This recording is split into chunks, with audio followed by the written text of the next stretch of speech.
Pernahkah terpikir oleh kalian bahwa Tuhan mungkin adalah ahli matematika?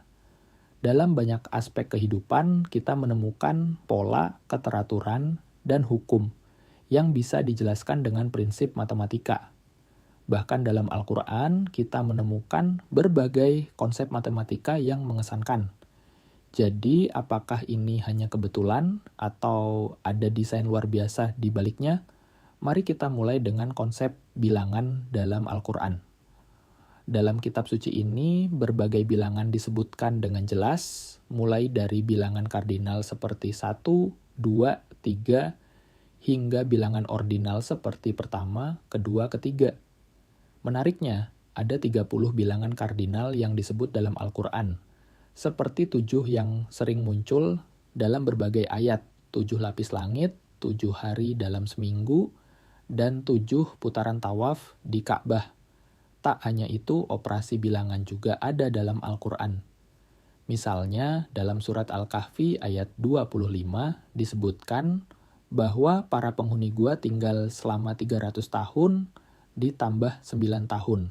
Ini adalah bentuk eksplisit dari operasi penjumlahan. Sedangkan dalam surat Al-Ankabut ayat 14 disebutkan bahwa Nabi Nuh tinggal di antara kaumnya selama 1000 tahun kurang 50 tahun, yang jelas menunjukkan operasi pengurangan. Jika kita melangkah lebih jauh, konsep perbandingan juga ada dalam Al-Quran. Dalam surat Al-Anfal ayat 65-66, Allah menjelaskan bagaimana jumlah kecil dari orang-orang mukmin yang sabar bisa mengalahkan jumlah besar orang kafir. Pada awalnya, perbandingannya adalah 1:10, lalu dikurangi menjadi 1:2. Ini menunjukkan konsep rasio dan perbandingan dalam matematika. Salah satu bilangan yang paling menarik dalam Al-Quran adalah angka 19.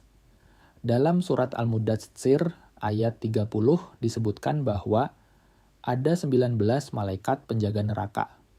Angka ini kemudian ditemukan dalam berbagai pola numerik dalam Al-Quran, seperti jumlah huruf dalam basmalah yang tepat 19 huruf, atau jumlah penyebutan kata tertentu yang merupakan kelipatan dari 19. Fakta ini menarik banyak peneliti untuk menelaah lebih dalam apakah ada pola matematis tersembunyi dalam Al-Quran. Dari sudut pandang sains, matematika memang menjadi bahasa alam semesta. Konstanta seperti pi, dan bilangan Fibonacci ditemukan di berbagai aspek kehidupan, mulai dari bentuk galaksi hingga pola pertumbuhan tumbuhan. Misalnya, pola Fibonacci ditemukan dalam susunan kelopak bunga, cangkang siput, dan bahkan dalam proporsi tubuh manusia. Ini semua menunjukkan bahwa alam semesta ini memiliki keteraturan yang luar biasa.